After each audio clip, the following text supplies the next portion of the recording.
Let's bring in the Education Secretary right now, Miguel Cardona. Thank you for joining us on GMA. I think this is your first time on GMA. Thank you.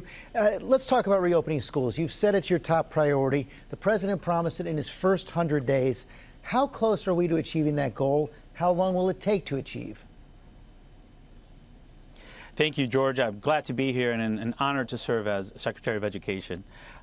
The goal of reopening schools quickly and safely is the priority. And what we're finding is that there are places that are doing it really well, and there are places that need a little bit more support to get it done. But it is our goal in the first 100 days to reopen as many schools as possible, pre-K through 8, but also not forgetting that our high schoolers also need to return back to school safely. So realistically, we're not going to have all kids in school 5 days a week, some of them some of the time. What exactly do you expect in these next 58 days?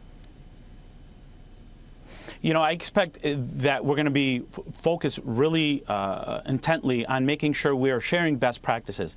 You know, the First Lady and I visited 2 communities yesterday, one in Pennsylvania, one in Connecticut, where they're doing an awesome job getting students back into school safely. The educators want that, the parents want that, the students want that, and we have to make sure that we're doing everything we can to get them in as much as possible, 5 days if possible, to make sure that they're accessing in-person learning. We know students learn best that way. The president now says it's a priority to get teachers vaccinated in March, but the CDC says vaccinations aren't a prerequisite for return to the classroom. So is it fair to prioritize teachers over other essential workers?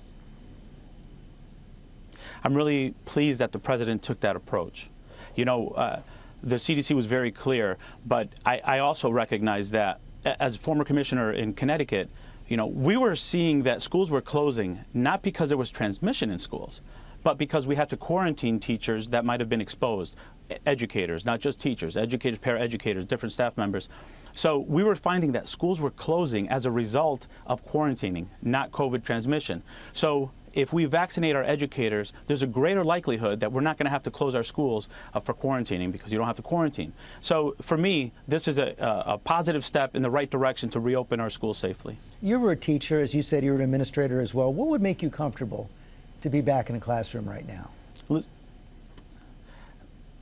Listen, George, I'm a father, and I have 2 children that attend schools, and they've been attending since the beginning of the year. And for me, what I would want for my children is what I would want for all of the children in America. It's to make sure that there are clear mitigation strategies, that they're being enforced, that my students are safe. I wouldn't compromise their health and safety to go into school, but it can be done. We've seen it. There are models across the country that we have to lift so we can learn from one another and safely reopen our schools. This pandemic has taken a huge toll on learning, as you know. How much have kids fallen behind over the last year, and how can you fix it? You know, visiting schools yesterday, one thing that really stood out to the First Lady and myself is the sense of community that schools provide. It's not just about reading and math, and it's really about that sense of community, almost like a second family that we know schools provide for our students. That's the priority, to get our students back in. And it's something that we have to, as a country, come together and prioritize, making sure that we can safely return our students to school.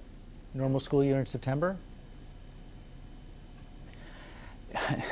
Define normal, right? I think what we've done is we've learned what works, what doesn't work, and we have to do everything to get them in, to try to re-engage our students. You know, as I said yesterday in one of my visits, we have the future Lin-Manuel Mirandas sitting at home waiting for their drama clubs to start. We have the future astronauts Mark Kelly sitting at home waiting for their STEM lab to reopen.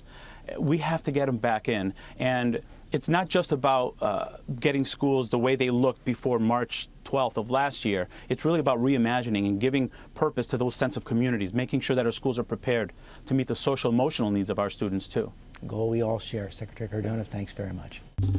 Well, hey there, GMA fans. Robin Roberts here. Thanks for checking out our YouTube channel. Lots of great stuff here. So go on, click the subscribe button right over here to get more of awesome videos and content from GMA every day, anytime. We thank you for watching, and we'll see you in the morning on GMA.